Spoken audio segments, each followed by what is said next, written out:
رمضان کا مہینہ مسلمانوں کے لیے برکت، رحمت اور مغفرت کا مہینہ ہے۔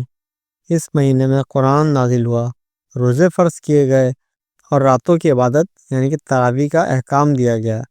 نبی صلی اللہ علیہ وسلم نے فرمایا، جو شخص ایمان اور اخلاص کے ساتھ رمضان کے روزے رکھے اور راتوں میں قیام کرے یعنی کہ تراویح پڑھے، اس کے پچھلے گناہ معاف کر دیے جاتے ہیں۔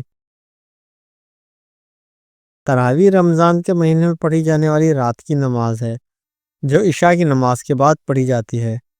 یہ سنت موقدہ ہے، یعنی رسول اللہ صلی اللہ علیہ وسلم نے اس کو پڑھا ہے اور اس کی ترغیب دی ہے۔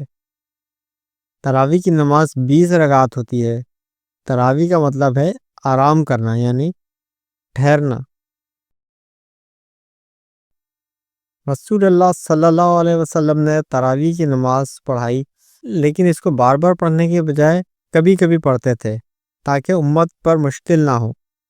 آپ صلی اللہ علیہ وسلم نے 3 دن تک تراویح جماعت کے ساتھ پڑھائی، لیکن پھر اس کو چھوڑ دیا تاکہ یہ فرض نہ سمجھ لی جائے۔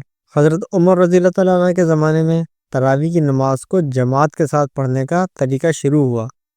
انہوں نے لوگوں کو ایک امام کے پیچھے تراویح پڑھنے کا حکم دیا، جس سے یہ عمل آج تک جاری ہے۔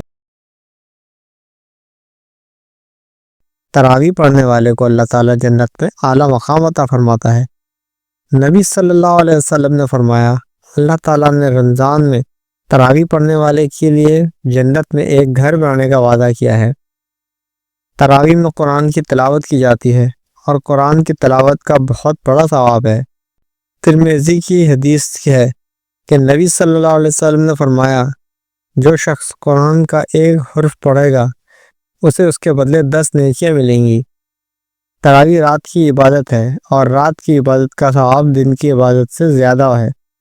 بخاری شریف کی حدیث میں ہے، نبی صلی اللہ علیہ وسلم نے فرمایا، رمضان کے روزے فرض ہیں اور اس کی راتوں کی عبادت تراویح نفل ہے، لیکن جو شخص ایمان اور اخلاص کے ساتھ رمضان میں روزے رکھے اور تراویح پڑھے اس کے گناہ معاف کر دیے جاتے ہیں۔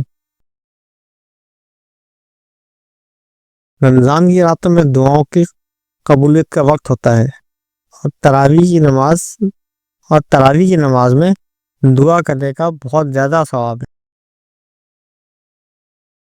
تراویح میں قرآن کی تلاوت کا خیال رکھنا چاہیے۔ اگر کوئی شخص قرآن نہیں جانتا تو سن کر بھی ثواب حاصل کر سکتا ہے۔